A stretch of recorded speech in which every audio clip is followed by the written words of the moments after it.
Bonjour, je vais t'expliquer le quiz de maths mi-chapitre 9, multiplier des nombres par plusieurs chiffres. Alors, dans le premier exercice, ça te dit souligne en jaune le problème qui peut être résolu par une multiplication. La première chose qui devrait venir à ton esprit, c'est que la multiplication est une addition répétée. Donc, en lisant les 4 cas, regarde voir lequel il y a des chiffres qui se répètent. Ça va tout de suite répondre à ta question. Alors, question 2, résous le problème que tu as souligné à la question 1 en faisant la multiplication en colonne et en composant une phrase. Une fois que tu as trouvé lequel de ces énoncés-là peut être résolu par une multiplication, tu vas l'écrire ici et tu vas le faire de façon verticale. Verticale, c'est la même chose que quand on dit en colonne. Ça veut dire un nombre ou bien un chiffre en bas de l'autre, comme dans l'exercice 7 plus bas.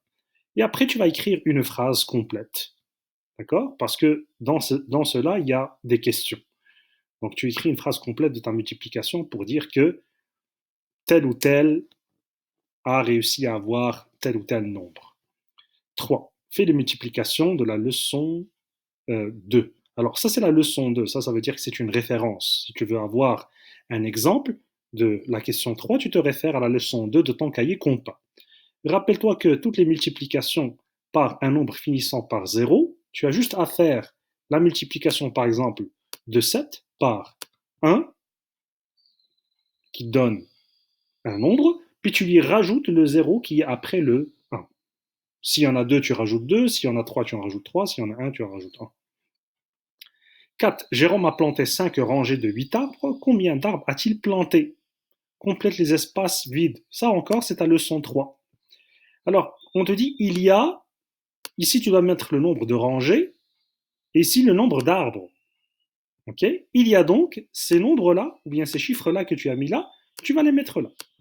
Et ici, tu mets le produit. Je peux présenter ce problème par une matrice de combien de rangées et combien de colonnes. Très bien. Remplis la matrice avec du jaune sur le quadrillé afin de représenter le nombre. Cet exercice-là, okay, c'est le même. On est toujours dans le 4 là. Okay, ce n'est pas un nouvel exercice. Alors, Madame Marie-Michel, moi, on t'a donné un quadrillé ici, mais rappelle-toi que tu ne dois pas utiliser toutes les cases du quadrillé. On ne veut pas te donner le nombre exact de quadrillés, parce qu'on voudrait que tu réfléchisses un peu. Donc, trouve combien de quadrillés tu dois utiliser dans celui-là. Et tu dois te dire combien de euh, colonnes je dois mettre et combien de rangées je dois mettre. Toutes tes réponses sont là, ici et ici. OK? 5. Et tu peux on avait dit, remplir la matrice avec du jaune. Alors tu peux utiliser soit cette icône-là que tu as ici, avec le petit saut, ou bien si tu ne peux pas, pour une raison ou pour une autre, ne complique pas l'existence. Fais par exemple ça, une petite étoile, ok, puis mets-la en jaune. C'est tout. Alors, 5 remplit les espaces vides. 3 fois 12 égale. Donc ici, rappelle-toi que nous avons pris le 12, puis nous l'avons séparé en deux nombres. Parmi ces nombres-là, il y en a un qui finit par 0, parce que toutes les multiplications d'un nombre finissant par 0 sont faciles. Alors, c'est 3 fois 10 plus, là on t'a donné le début, 3 fois quoi pour arriver à 12?